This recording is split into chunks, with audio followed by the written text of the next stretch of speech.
Shayna Nitura, third historic UAAP record. Umarangkada ng 4 na 30 points marker in one season habang tinalo ng Adamson ang NU na walang Alyssa Solomon sa UAAP Season 87. Patuloy pa rin ang pag-aabang sa pagbabalik ni Alyssa Solomon matapos magka-mild ankle sprain pero kahit wala siya, pasok na sa Final Four ang NU Lady Bulldogs. Samantala nakabawi ang FEU Lady Tams matapos pigilan ng UP para manatili sa top 4. Nakamit ng Adamson Lady Falcons ang pinakamalaki nilang panalo ngayong season matapos nilang gulatin ang NU Lady Bulldogs sa score na 25-23, 15-25, 28-26 at 25-22 sa second round ng UAAP Season 87. Nasa bingit ng pagkakatanggal sa Final Four contention ang Adamson, pero nabuhay muli ang kanilang pag-asa sa likod ng pambihirang 32-point performance ng rookie sensation at superstar na si Shayna Nitura. Siya ang naging sandigan ng Falcons kontra sa defending champions.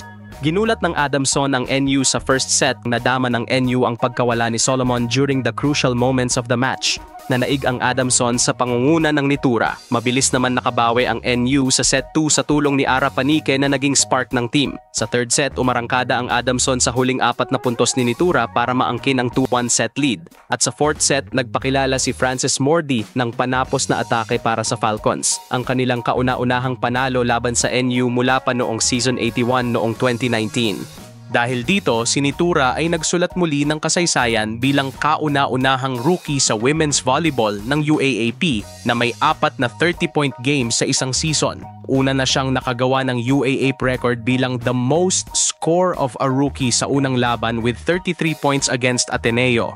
At sumunod ang pagwasak ng 35 points ni Alyssa Valdez at Cici Rondina nang gumawa si Nitura ng 38 points performance against UP in a losing cause. Sa panig ng NU, bagamat natalo, hawak pa rin nila ang number 1 spot at officially in at the Final Four this season, nagtala si Bella Belen ng double-double performance, 19 points at 21 excellent receptions, ngunit hindi ito sapat para manalo.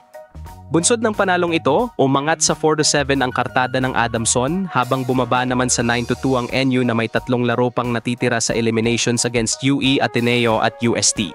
Samantala, hindi pa rin tiyak kung kailan makakabalik sa aksyon si UAAP Season 86 Finals MVP Alyssa Solomon matapos niyang magka-sprain sa kanyang kaliwang paa. Dahil dito, hindi siya nakalaro kontra Adamson. Kwento ni Solomon, kahapon during transition namin, na-twist ko yung ankle ko. Ngayon medyo hindi pa okay pero bukas, sana makapagpa-check up ako. Proud ako kay Ara kasi nakita ko kung paano niya in-embrace yung role na binigay sa kanya. Kinapos lang talaga kami pero babawi kami sa susunod, ani Solomon. Pagdating sa kanyang pagbabalik, wala pa raw siyang maibigay na tiyak na sagot. Muling lalaban ng NU sa darating na Miyerkules kontra UE Lady Warriors pero hindi pa malinaw kung makakalaro na si Solomon. Sa naunang game, pinatibay ng FEU Lady Tams ang kapit sa top 4 nang talunin nila ang UP Fighting Maroons sa score na 25-21, 25-16, 14-25 at 26-24. Sa panalong ito, umangat sa 7-4 ang record ng FEU at pansamantalang umupo sa ikatlong pwesto. Kasabay nito, opisyal na ring nakapasok sa Final Four ang NU matapos matalo ang UP sa kanilang ika-6 na laro. Si Bakangke ang itinanghal na player of the game na may 20 points at 7 excellent digs.